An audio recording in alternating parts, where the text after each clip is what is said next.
E esse lugar aqui, essa praça, foi testemunha de vários encontros, né? Salve, salve geral, aumente o volume do seu rádio, porque a partir de agora o melhor da música urbana aqui na CPA FM. Eu sou o DJ Espinha e... Uma das lembranças mais antigas que eu tenho do Babu é quando nós estávamos introduzindo o rap aqui no estado do Mato Grosso, em Cuiabá. Tava eu, o Espinha, dando rolê lá no CPA, aí perguntei quem tinha feito esse desenho e tal. O cara falou Adão. No tempo não era o Babu ainda, era o Adão. Ele era uma criança muito bacana, sabe? Muito bonita que ele era, sabe? É a identidade dele, né? Então isso já é uma assinatura. Não precisa mais dizer quem é o Babu. Em lugares muito frios, geralmente surgem muitos desenhistas. Em lugares quentes, calor, como Cuiabá, existem muitos pintores de pinturas grandes e cores vivíssimas. O trabalho do Babu vende porque é do Babu, não é porque é comercial. O cara lá do Moarama lá, velho, é um sucesso, mano, tipo a periferia assim de Cuiabá, tá ligado? Ah, mano, artes plásticas no Mato Grosso. Pô, tem um cara, mano, tem Babu, tem Sodré, e aí vai. Eu também queria escrever meu nome. E a gurizada do skate meio que já me chamava de Babu. Eu comecei a escrever Babu, porque afinal de contas ninguém ia saber que era eu mesmo. Eu queria preservar o Adão. E também não queria que o Babu fosse conhecido. Não esperava que hoje ia estar aqui na frente da câmera fazendo um documentário.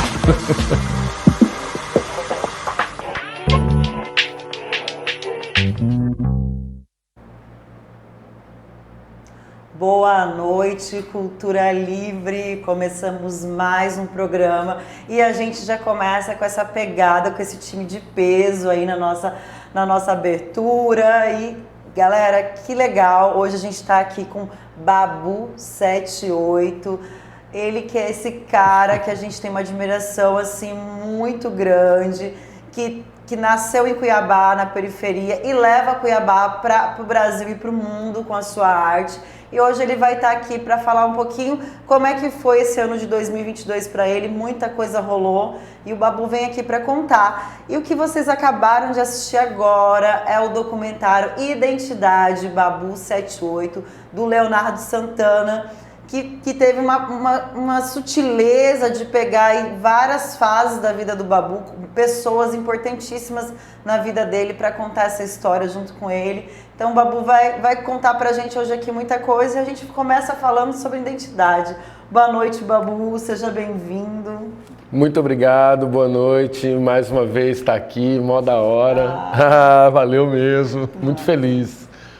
E falar desse documentário Identidade é falar da sua vida, né, Babu? Sim. Pessoas importantes, sua madrinha. Sim. E muitos artistas aí com você, né? Sim, de mim e de muitas pessoas. Eu gosto de dizer que meu trabalho, por mais que ele seja, por mais que eu faça ele de maneira individual, a construção dele é coletiva. Então, ali naquele trabalho tem o Léo, tem o Espinha, tem minha madrinha, tem o Linha Dura, tem a Aline Figueiredo, tem o Serafim Bertolotto, tem o Rai, tem todo o pessoal da equipe que foi muito cuidadoso comigo, com minha história, com o meu trabalho, com as pessoas que eu tenho carinho, com todo mundo. O pessoal foi muito cuidadoso com todo mundo durante a produção do documentário. Então é um trabalho feito por muita gente mesmo. Sim. E Babu, conta aí pra gente, quando o Leonardo chega em você e fala, e aí, vamos falar sobre a sua identidade, vamos contar a sua história pro cinema. Como é que foi receber isso? Que o Babu é um cara tímido, apesar que não pareça. Eu sou bastante tímido. A primeira vez eu fechei o portão na hora, falei, não quero saber dessa história. Realmente mesmo, eu falei pra ele que eu não queria, eles me ligou, aí depois foi lá em casa, a gente conversou. Eu falei, não quero, eu tô num momento muito ruim da minha vida, sabe, assim, era 2019, tava saindo da pandemia, saindo de um final de separação, então assim, todo mundo tava muito diferente, então eu não tava também legal. E a gente tá acostumado a ver documentários de artistas assim, muito legais, você assiste e fala assim, caramba, isso é inspirador, isso é da hora. Sabe, você acredita que as pessoas estão sempre nesses momentos também assim. E aí eu não queria. O que eu tinha para falar? Não tinha nada para falar. Aí depois ele voltou outra vez, a gente conversou de novo, ele voltou com o Paulo Traven. Paulo Traven é bom de conversa. Abraço, Paulo. Paulo é incrível. Paulo também, é incrível. Produção aí. Bom de conversa. E aí rolou, a gente começou a construir isso junto. E aí ele me apresentou todo o pessoal da equipe, que era um pessoal bastante grande, uma equipe grande, todo mundo. E a gente começou as gravações. Então durante a gravação foi tudo muito tranquilo, eu fui entrando no espírito daquilo e no final deu tudo certo, ficou emocionante, muito mesmo. Tá lindo, né?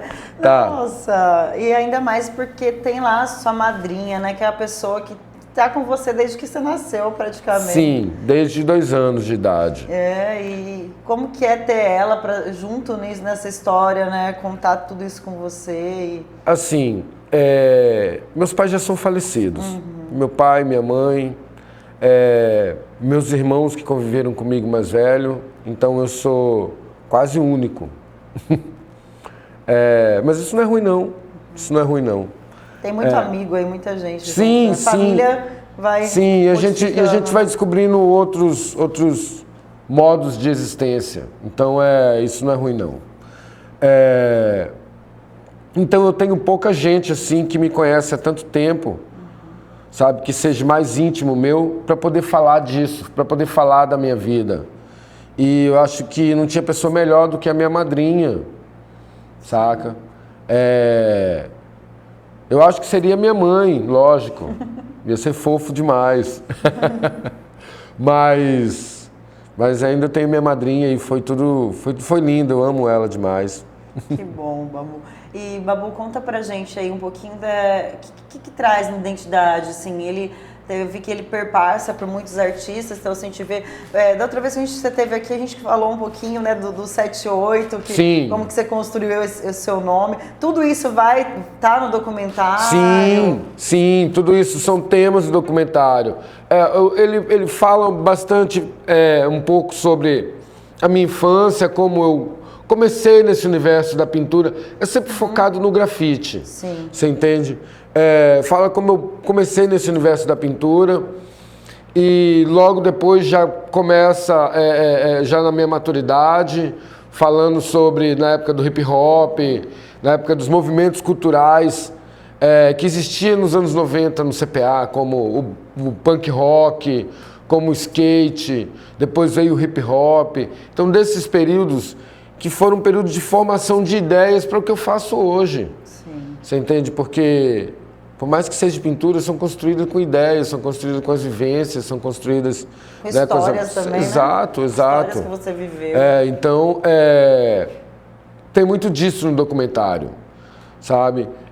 Tem muito amigo meu de adolescência, como o Espinha, como o Gil, como o Haroldo, o próprio Linha Dura. Que todos foram pra arte, né? Também. Uma galera ali que estavam junto ali no CPA e Também. tá todo mundo, ou no hip hop, o Linha Dura, Sim, né? Também. sim, eu costumo falar que a gente era mais de 15, com menos de 15, com um monte de sonho, sabe? De que a gente, quando crescer, vai fazer isso. A gente tinha MTV, sabe? E via aquele MTV Nossa Casa, Luau MTV, Praia. Então, assim, era uma promessa de futuro sensacional. Acho que você ia viajar, você ia viver uma vida louca, da hora, sabe? Com um monte de gente legal, interessante, sabe? Com histórias maravilhosas, sabe? Então essa era a promessa que a gente tinha, né? De maturidade. Sabe? Eu juro que eu tentei outro tipo, um formato mais tradicional, mais clássico dentro disso. Já tentou? Tentei, sério? eu fui casado há 16 anos, né, dentro desse formato, pro pai, mamãe, sabe? Então, assim, ainda bem que eu tive essa oportunidade. Tem os filhos aí. Agora eu tô vivendo realmente um formato dentro do qual eu acreditava antes, sabe? Assim, em São Paulo eu não tenho horário para as coisas. Eu não tenho horário para mim almoçar, para mim jantar. Eu faço isso nos horários que eu quiser, no horário que eu conseguir, certo? Eu tenho horário para pintar muito. Tipo, aqui em Cuiabá eu passo a maioria do meu tempo pintando em casa. Então, assim, eu acordo 6 horas da manhã e durmo 2 horas da madrugada do outro dia. cuido das minhas coisas em casa e pinto muito, muito. E conta aí pra gente, né, Babu? A gente sabe que durante todo esse processo seu, a sua arte veio se modificando muito, né? Sim. Você era um artista de rua que começa a levar a arte da rua para os quadros, né? Porque a rua sempre vai estar com você e a gente vê isso nas suas pinturas. Então conta pra gente como é que foi essa mudança de pegar o grafite daquela dimensão maior e colocar num quadro um pouco menor. Como que foi isso pra você? Olha,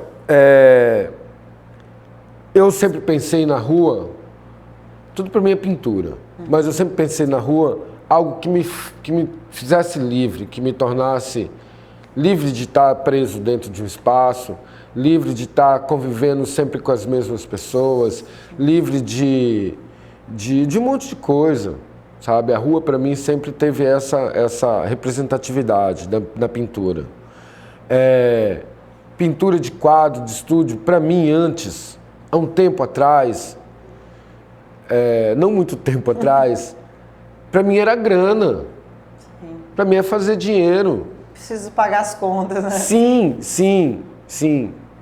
Ultimamente eu não tenho visto mais dessa maneira. Sim, que bom. Saca? Ultimamente eu realmente não tenho mais visto dessa maneira, eu tenho passado muito tempo pintando isso.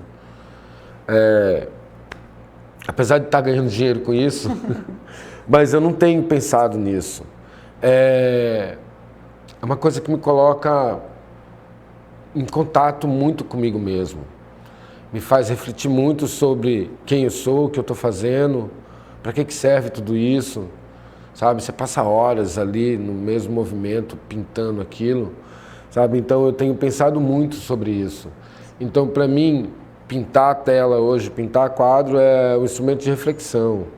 É uma coisa que me faz pensar sobre as coisas. Durante um tempo eu nem queria fazer isso porque eu me encontrava dentro desse lugar. Sabe, era muito ruim.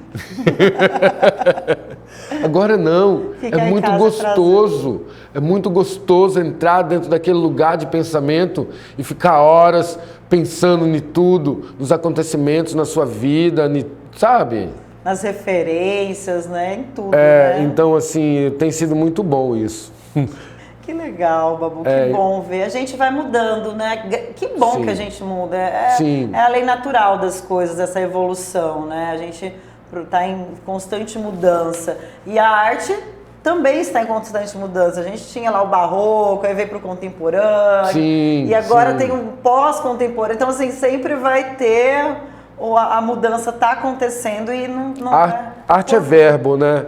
A arte movimenta. A arte é o verbo, então ela é ação, ela está acontecendo, está sendo feita, né? Então a arte é isso. Eu falo que tem artista de todo tipo, só não tem artista que não faz. Não tem como você ser artista e não fazer. Exatamente. Sabe? Eu acho que deve ser uma performance do artista que não faz. Mas tem algumas pessoas que são assim. Eu mesmo conheço algumas pessoas que são assim, sabe? Que são artistas que não fazem. Deve ser algum tipo de performance. Então, arte é desse jeito. Você tem que fazer. Tem que fazer. A arte é isso, né? Ou você faz... a arte é para quem, como diz Gervane de Paula, a arte é para quem não tem medo, né? É verdade. A arte é para quem não tem medo. É isso, verdade, porque eu também acho. A gente vê aí, né, Babu, não tem medo mesmo, porque por muito tempo a nossa arte não é valorizada, até você gerar um reconhecimento. E o mundo sem arte, o que ia ser viver sem arte, né? Como seria viver sem arte? Eu mesmo, a gente não consegue, a gente vive a arte o tempo todo. Sim. O tempo todo, desde que a gente acorda. Sim. Então, não tem essa de viver sem arte. Eu acho que o maior mercado de consumo é o mercado da arte. As pessoas acreditam que o mercado da arte é uma coisa mais tradicionalista e tal, mas eu acho que não. O mercado da arte está em tudo. Está em tudo. Está no supermercado, o mercado da arte está dentro da televisão, o mercado da arte está do lado de fora da televisão enquanto as pessoas estão sentadas ali assistindo. Está tudo envolvido nisso. Sabe, eu acho que o processo artístico de cada coisa, de cada indivíduo, está envolvido em tudo o tempo todo. sabe? Quando você entra no seu carro, o designer do seu carro, a música que você está ouvindo no carro, sabe? As ruas, a arquitetura da cidade, sabe? Você passa que te faz sentir mais agradável, sabe? Então tudo isso é pensado de maneira de conteúdo artístico. Então acho que o mercado da arte para mim é um mercado essencial, primário. Com certeza. A arte está na pele, né? Também. A arte está na pele. Tá, verdade, tá em tudo. E Babu, quando você ganha o prêmio Pipa com os seus quadros, como é que foi isso para você também? Chegar a ganhar um prêmio Pipa, obras suas está em grandes museus, né? Então, como que é ver você nesses lugares? A gente estava falando nos bastidores, eternizar o Babu 78, né? O Babu vai estar lá para uma eternidade. Pessoas e pessoas vão passar e vão ler que você ganhou o prêmio Pipa, Itaú Cultural, que está no MASP, no MAN, que está espalhado pelo Brasil, né? Sim, eu sempre pensei nos museus, porque assim, eu conheci museu depois de tarde, depois eu já devia ter uns 20 e poucos anos, foi a primeira vez que eu entrei no museu. Eu também. Nunca brisei nessa parada. E quando eu comecei a entrar e comecei a ver como que funcionava, como que se organizava as coisas, eu gostei muito daquilo, sabe? Da posteridade, das escolas de arte, de tudo isso. Eu falei, cara, quero vender para esse povo. Quero entrar aqui e ver um trabalho meu. E olhava assim, eu olhava e via as pessoas tirando foto dos quadros e todo mundo muito chique olhando. Eu falei, cara, eu queria ter um quadro meu nessa parede.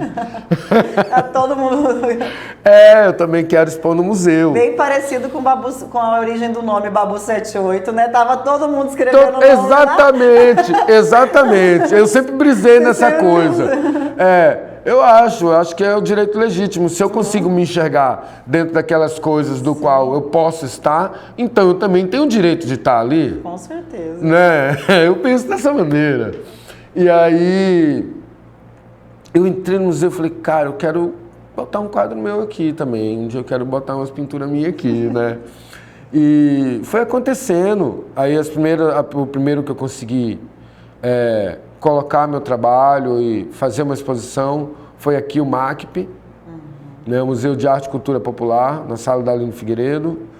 Eu já estou na minha 4ª exposição no museu, ali. E aí depois veio o Prêmio Pipa. Não, antes veio o Itaú Cultural, que eu ainda estava no Acre. E com esse prêmio, eu entrei para o acervo do MASP, em São Paulo, e entrei para a Enciclopédia Itaú Cultural, que é uma enciclopédia de arte muito importante, né? Então, assim, você começa a ser catalogado como artista. Acredito que o Gervani também esteja nessa enciclopédia também. E depois veio o Prêmio Pipa, por indicação da Aline Figueiredo. E essa obra foi para acervo do MAN, no Rio de Janeiro, que é uma fotografia que o Rai fez de um grafite meu na cidade, que é uma menina no balanço. Ah, sim, esse grafite. Da história que o cara bateu em mim armado e pegou minha escada. Pegou sua escada. Depois eu ganhei o prêmio, dava para me comprar 10 escadas. Que bom. Né? E aí... É muita coisa, né? Que legal também esse olhar do Rai, né? Você já sabia que ele estava fotografando essa obra sua? Acho que foi feita a foto para mandar para o museu, porque só tinha como registrar o grafite assim. Mas se não foi ele, foi a equipe do MAN, não lembro direito como foi feito isso. Mas eu sei que foi parar um pôster. Eu tenho uma cópia dela, bonita. Poxa. Que legal. E assim, é muito bonito ver a história de um menino da periferia, preto, sim, que conquistou seus sonhos, né? Sim. Que conseguiu, que foi, muitos percalços, muitas lutas diárias.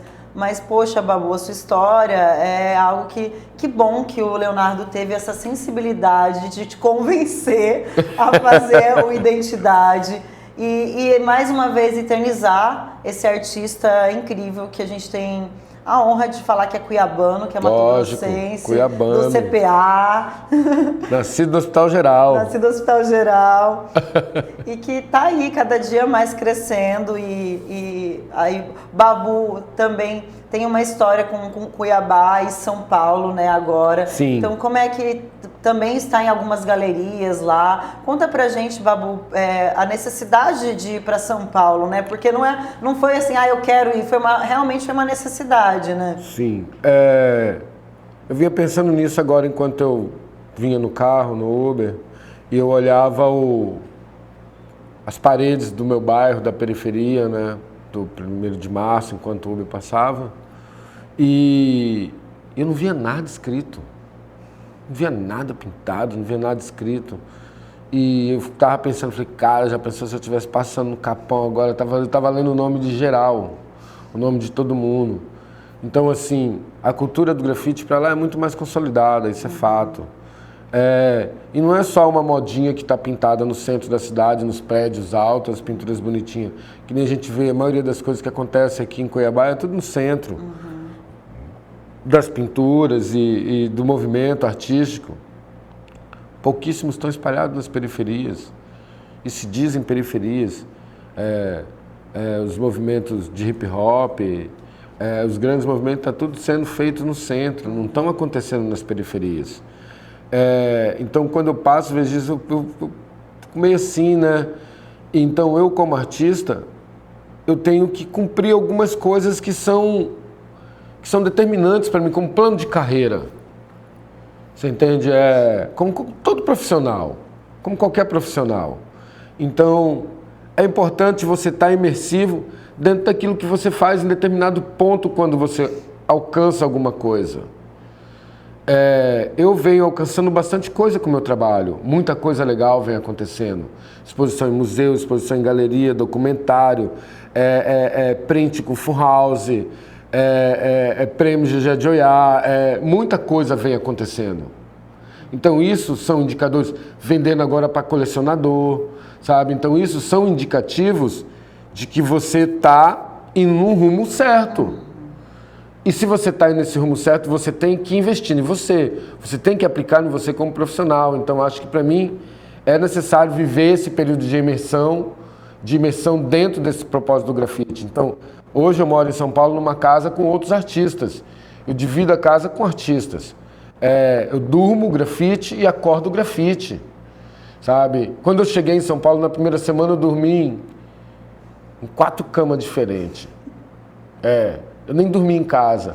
Primeiro eu dormi no Capão, depois eu dormi em Itapecerica da Serra, depois eu dormi no Embu das Artes, depois, sabe, cada dia eu estava dormindo num lugar, porque os lugares eram longe, não dava pra gente ir, voltar, sabe? Então, tava sujo de tinta o tempo todo, apesar de eu estar sujo de tinta o tempo todo, sabe? Mas lá era muito mais. Sabe, o tempo todo, e todo mundo só falava disso, e todo mundo comendo pão com mortadela e refrigerante, e pintando